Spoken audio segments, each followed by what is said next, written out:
let's talk about the talk final about the dungeon. final dungeon then. All right.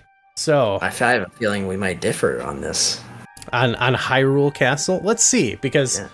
I actually don't have a ton of notes on this. I think it's cool though. I think it's a cool cool setting. You have this epic cutscene to destroy the barrier. Midna goes sicko mode, and you can finally enter the castle. You start in the outside courtyard. It's very grandiose, I guess. And there's really there's not a ton you have to do. You kind of, we haven't really talked about it, but throughout the game you've had these King Bulbin confrontations, and the final one happens out here in the courtyard, and I think it's really sick. It's like a really cool setting. Inside the castle, it has a haunted vibe.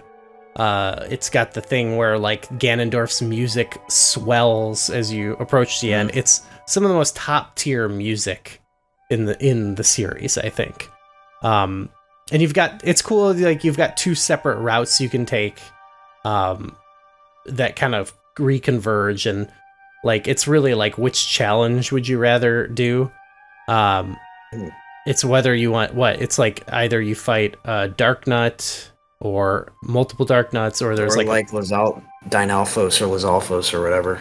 Yeah, and there's like there's some like minor puzzles you can do, but it's really just, it's mostly about the vibe.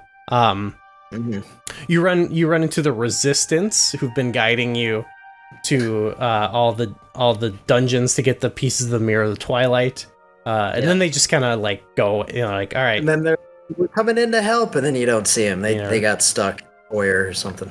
Yeah, it's a little bit like, okay, there's a lot of like story and like overall game issues that I have that we just can't get into now, but it's not even worth. Okay. Anyway, then so it's this big build up, lead up. You're using different items. There's some rooms where you have to be a wolf and see these invisible soldiers. There's parts where you got a spinner, claw shot. Yeah, a little like, it's just climbing up, kind of like a lot of Ganon's whatever towers and things like that. But then like you have the finale of the game, and this is where it's like, I don't know, do you count this as part of? There's a point where you leave the area, I think I count everything that happens in the castle. I don't. Okay. So I don't count the final battle, but I count the Puppet Zelda and Dark Beast Ganon fight. I feel like. Well, okay. You fight puppets. I don't know. What do you want to say about this final part of the game? I'll maybe let you take over, because I have like probably a whole podcast worth of material to talk about fighting Puppet Zelda, Beast Ganon, horseback, the Ganondorf fight. It's like massive stuff. I love this.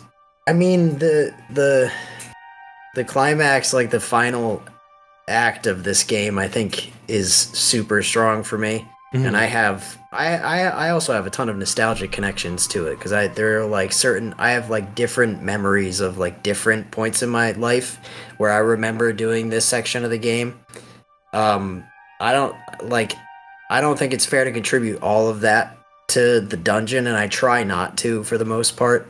Sure. But like, it's kind of funny, like the way that you've been describing it. Like you're right. It definitely is kind of just like a vibes based thing. But for some reason, for me in my head, it's so much more. Like, it doesn't feel like one of those ones that we just talked about for me. To me it does, but I think it's a cool take on it. Like, because it is like, it has stuff you don't need to go to, and I like that it's like, I do like that.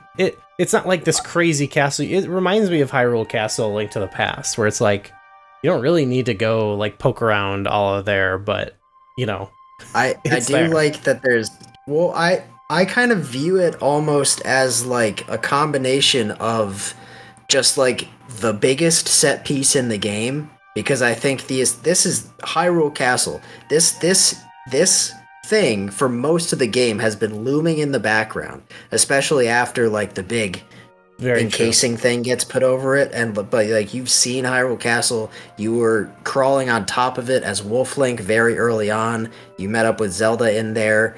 Like this has been like a huge emblem of the game, and now finally like you're getting into it, and it feels like a legitimate, fleshed out version of this place in the world. true. Like it doesn't feel like it has video game level final dungeon aspects. There's boomerang puzzles, there's torch puzzles, there's claw shot puzzles, and there's navigation with the claw shot, there's navigation with the spinner, there's stuff that you got to do with the bow. Like it's, and other than that, it's mostly like, especially in the second half, it's a big gauntlet. But I love that you go in and it's like rainy, dour, you're in the courtyard, you have to go to both wings of the courtyard, and there's even like the hidden graveyard section in the back where you can use Wolf Link to crawl underneath and come up, and there's the section with all the like ghost soldier guys in the graveyard back there. I'm trying to remember. I don't remember that part now off the top of my head. One of those wings, there's like a secret spot where you dig with Wolf Link and you come up and you're in a graveyard, like the castle graveyard. And there's like ghosty guys, and there's a puzzle you can do there with the Dominion Rod where you move one of those owl statues and you can get a thing with it. Oh, okay, yeah. Isn't there? Can't you find the grave of the what's his name, Link, Ocarina of Time Link, or is that just speculation? It might be speculation. Okay. Sorry. That would be sick. Yeah. Yeah, there's cool there's cool extra stuff in here that's more interesting than finding like a stamp or whatever. Yeah, like just because it adds cool it's vibes. Like yeah. Fully optional extra areas that add to the world building aspect of this place, and it's just like a cool dungeon location. And then you go into the castle, big, and it's cool because it's like this feels like what Hyrule Castle would feel like. It's a big open room, and there's like balconies and stuff, and there's big chandeliers, but it's all empty and scary, and it's like a ghost town. And then enemies start rushing at you, and like that's when the puzzle and navigation stuff starts, and it's nothing that's overly complex, but it does ask you to use a lot of the tools that you've gained at your disposal. And it's like if the whole dungeon from that point onward for me were like the section in Ganon's Castle, Ocarina of Time, where you go into the central part, and it's just like a gauntlet of enemies, spiral staircase, gauntlet of enemies, spiral staircase. The entire point of that is just build up. Just build up this hype moment of this big finale that's coming down the line, except it's mixing in. Well, first of all, I think it's like does that but extended, because it's this whole part of the dungeon. And in my opinion, I think it does an even better job of hyping it up than that. But it also mixes in like, hey, you got to use this tool, and then here's some of the toughest enemies that you fought, and you just got to. It's just a constant like progress a little bit in this actual castle location, use some of the stuff at your disposal, fight some enemies. And keep doing that back and forth. And I just love the way that it's seamlessly integrated into the world of Twilight Princess. I think this dungeon does that the strongest out of all the dungeons in Twilight Princess. It's another, great example of where we started, of like it feeling like part of the world. Like you haven't been able to avoid that the whole time.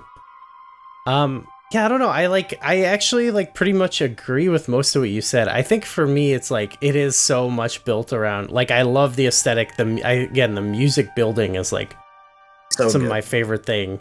And like, I like all the things. It's like a spooky version of the Hyrule Castle theme, and then Ganon's theme comes in. I love that.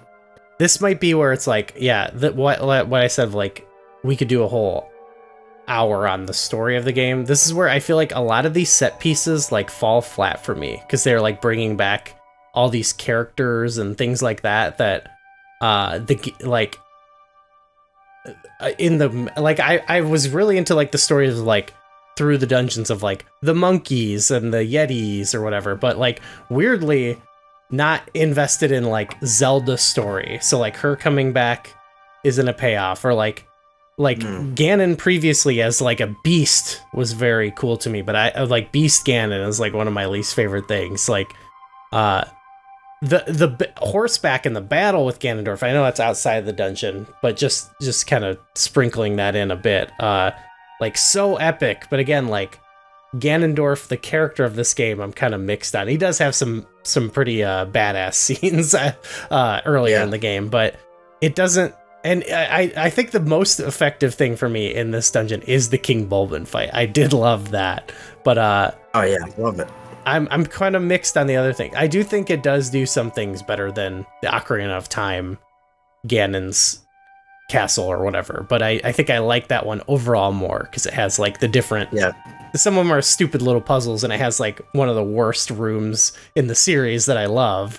But I think I like that overall because it has those little sections and little puzzles, and I like the climb up more just from like I like the different little battles. I don't know. I like that it's a like this part's to climb up the battle part, and I don't really care about the using the spinner or the claw shots. But that's minor. That's minor. I overall it's cool, but it's like to me it's more about it's like the last dungeon we talked about, where it's like it doesn't feel like a full dungeon to me necessarily. Wow, I think we're gonna differ wildly on this one. Okay, yeah, well I ranked it higher though. We could talk about rank. I don't know. Oh, whoops. I don't know if I went much higher. No, actually, I went a decent amount higher. I ranked it at 53. So I put it again. Even Temple of Time. Temple of Time, I think, is a better example. Like I think about that more as like this is a straightforward dungeon. Like it has less branches, but I feel like I'm more compelled by that. But yeah, that's where I went with it. I think it's a really strong aesthetic, but it might just be because it is so much more hinged upon the story of the game, which I think when very, very first time I played it, I was like, wow, that was awesome. Yeah. But like every time I've played it, I'm like, I don't know about this. I don't think I really like this that much.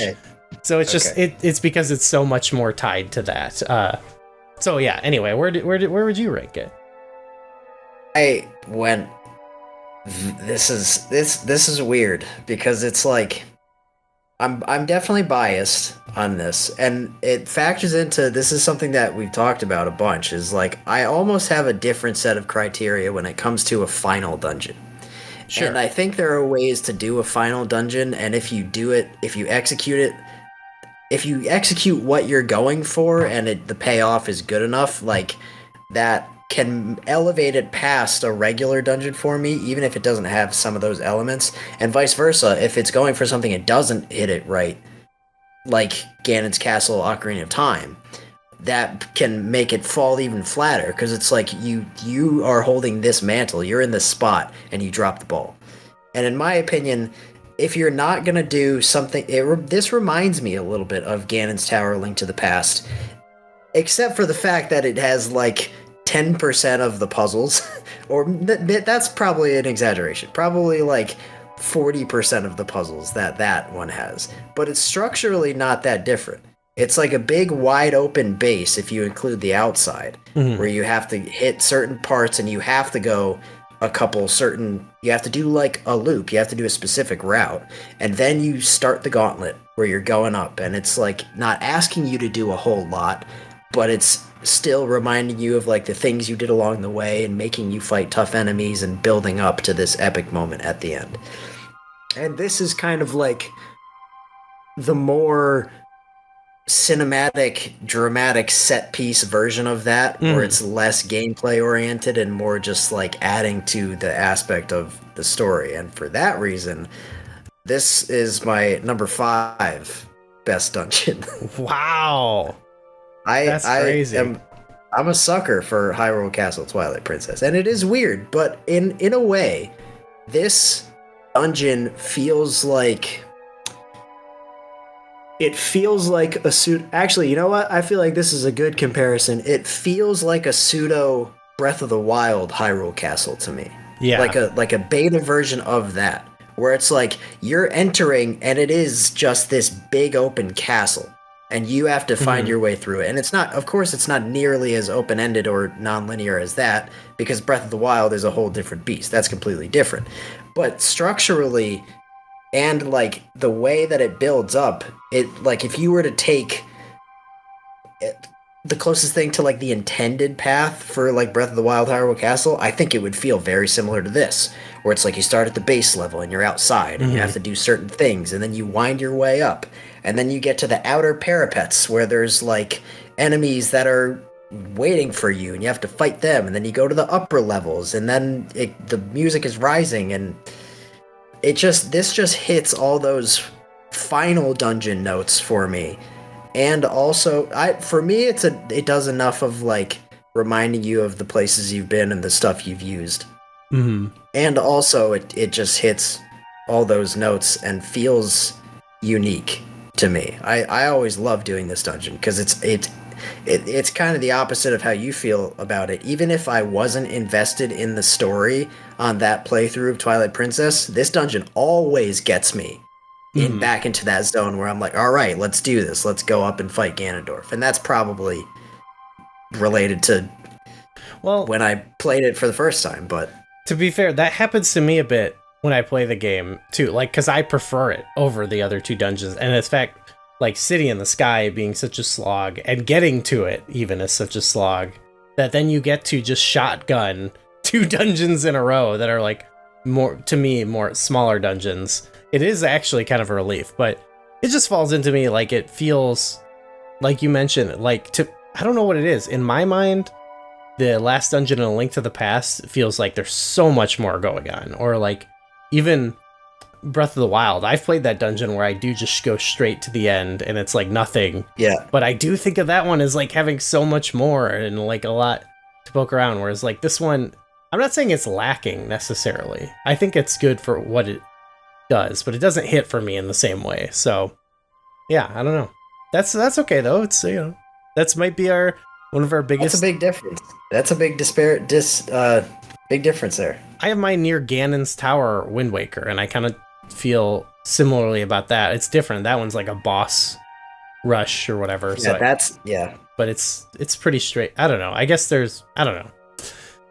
I think again, if we were doing like from my Hyrule Castle to what was your example, or Hyrule Castle to Ganon's Castle, which maybe I have a little high, but even still, from 53 to 31, we'll have to implement the tier list to see how far that really is off. You know what I mean? Because on any given day, but we'll do that eventually.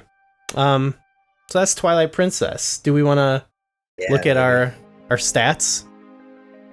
Yeah, let's go over them real quick. Yeah. Just see, because we don't have to rehash. Like, we did all the calculations for the other ones, but we can just talk about where Twilight Princess is, I guess. So yeah, because we've gone over this. So for you, very, very strong. Twilight Princess had a very strong showing for me. For the courage, it's the second highest, and it's just a little bit higher in number than Majora's Mask, which is saying a lot because Majora's Mask has 4 games and this has how many? Like 9. How many?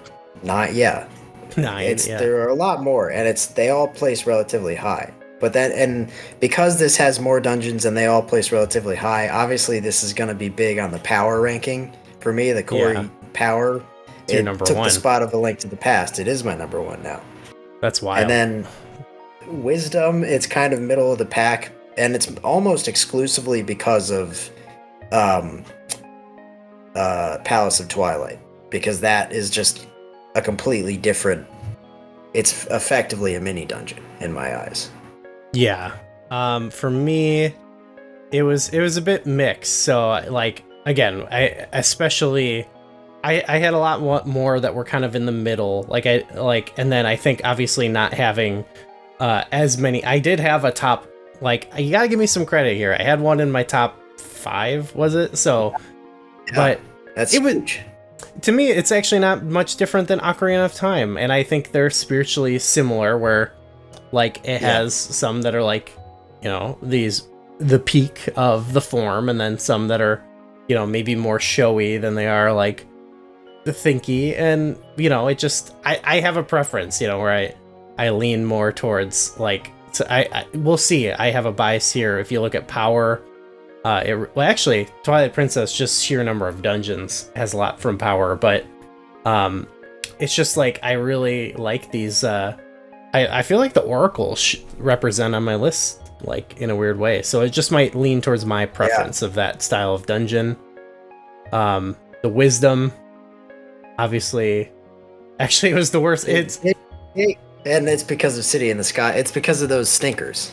Like Ocarina, no major stinkers as much to me, but that range says a lot. So, but again, if you're looking, we have the NES games up top. Are you arguing those have better dungeons? I don't know, but we'll throw in real quick before we go. We have our Triforce, which is a new, this is a thing I made up, which is averaging our power and courage together. Because that I was thinking of like the placements, not the numbers. The placements, yeah. And it was sort of like rewarding games for both having good dungeons and blending that. This doesn't make sense, to be honest, but I just wanted to do it and to see how it ranked. And I actually kind of liked it. Like you can see, I sort of value those, the Oracles, Link's Awakening, A Link to the Past, really strongly. And then I love Majora's Mask. And Corey, look at you. You got a Twilight Princess. I got Twilight Princess right at the top. I don't mind this either. Like, if someone were to ask me what Zelda games have the best dungeons, like, there's definitely some tweaking I would do, but like, I feel like in general the spread is pretty good. I think Twilight Princess and Ocarina of Time both have some of the best dungeons in the whole series. Minish Cap, I think, has excellent dungeons. Link's Awakening, Link to the Past, definitely. This perfectly describes mine. I would say, like, hey, I love those, especially the Game Boy, the lock and key ones, and then most people are actually talking about 3D dungeons. You know what I mean? They're like, they don't even want to talk about Misery Mire. So if I'm cutting those out of the conversation to talk to someone who only likes the 3D games, it's like, hey, I represent Majora's Mask the hardest, and Twilight Princess is my second for 3D games. And it's like, hey, it does a lot of bombast. It's got a lot of dungeons. Can't argue with that. I might want to actually put Ocarina of Time above Wind Waker, but that's how it wound up. So we did it, Corey. We got through it. We did it. We did it. Okay, so we've overcome this massive roadblock that was this game. So no offense to the game, obviously. I don't mean it in a bad way. I'm rejuvenated, and now we can go back. Our next game, I can play on this thing, and oh baby, I'm expecting. Look, I don't want to make any promises, but I'm expecting this to actually come sooner than years later because, this is relaxed. I can lay in bed. More doable. It's more doable. And we might do it like this. We might do it will probably do it in sections, not all at once, but I think it's gonna turn into a fun podcast for the next few the DS games, which I'm looking forward to seeing how that's gonna this is gonna reshape forward to it. How to evaluate things. Phantom Hourglass is the Zelda game I haven't played in the longest amount of time, so I'm very excited to relitigate that game. Well, Corey, I appreciate you giving me your time. I love talking about Zelda with you. Of course. We did it. And thanks everyone I hope there's people out there who still want to hear us do this. I'm glad we finally did this. And we'll see you next time. Bye. Bye.